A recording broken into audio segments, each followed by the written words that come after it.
Grand-père, raconte-moi l'histoire de mon pays. Ce n'est pas seulement l'histoire d'un fleuve puissant, ni celle d'une forêt immense, le deuxième poumon vert de la planète, où se trouve une des plus exceptionnelles biodiversités du monde, et la solution à nombre de nos problèmes d'avenir.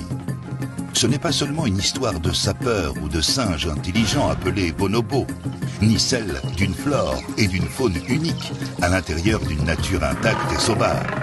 Ce n'est pas simplement la légende d'une terre splendide et miraculeuse où poussent les fruits et légumes les plus savoureux, ni celle des grands explorateurs et d'une nation à l'histoire passionnante et complexe.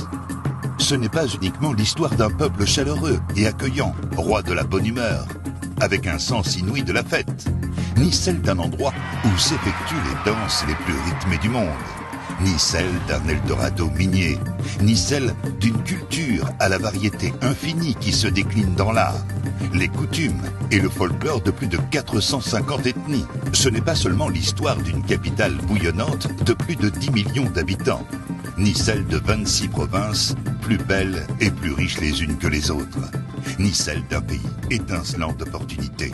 C'est surtout l'histoire que nous allons construire ensemble.